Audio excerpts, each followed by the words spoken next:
So what I'm doing is going to just walk you through how to do a homework to prepare for a test. Screen, there's two ways to get to the homework that will help you get ready for test 4. One is right here where it says homework 4, because that's for test 4.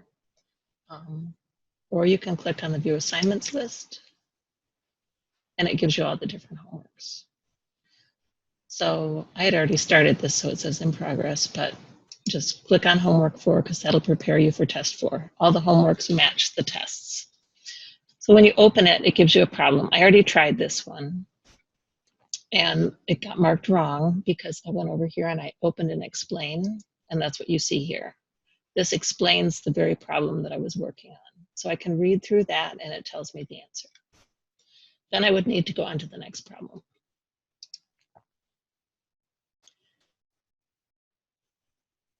So now here's another problem. Instead of clicking on this top one, which gives me an explanation to this exact problem, I can go to the example. And it shows me the same kind of problem and what I'm supposed to do. So the problem I had was 8 feet to something else. So it's telling me to write a ratio as a fraction in simplest form with whole numbers in the numerator and the denominator.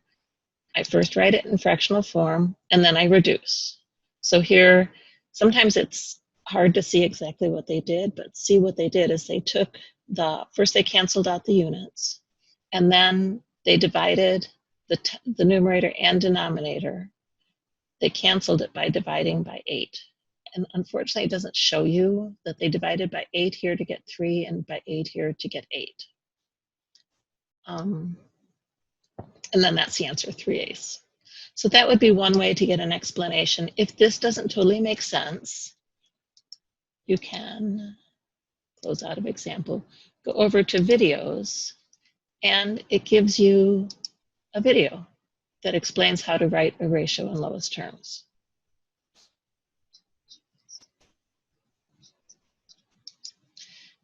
It also gives you a video that's an exercise where it's, instead of like a lecture talking about everything, it takes an example and walks you through how to do the example.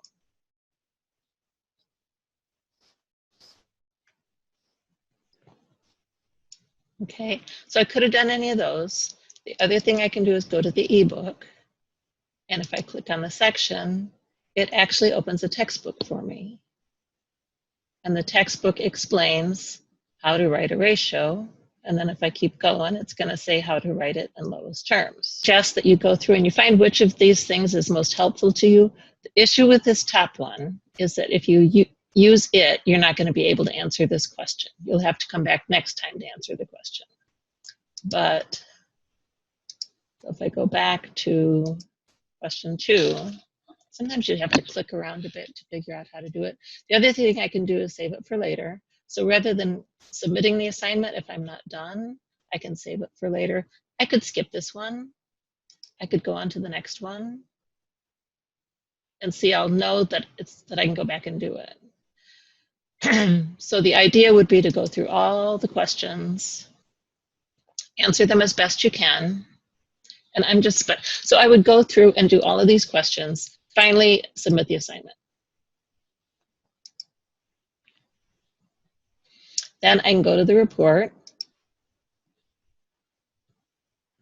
and I could go through, I got them all wrong. So I could go through them all and look at them all, or I could do a retake. It resets it and I start over. There's an unlimited number of attempts. So I can just keep going through this over and over again until I learned everything I needed for the test. There's 20 questions in here and they're very similar to the kinds of questions you'll have on the test.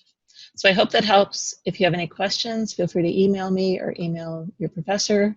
But rather than working in the pie, I would encourage you to go in and do the homework. If you want to go back to the pie, you would do save for later.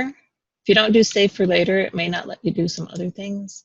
You can go back to the pie, go home, and then you can go back and work on the pie. But because test 4 is on Monday, I'd encourage you to go in and do that homework 4 instead.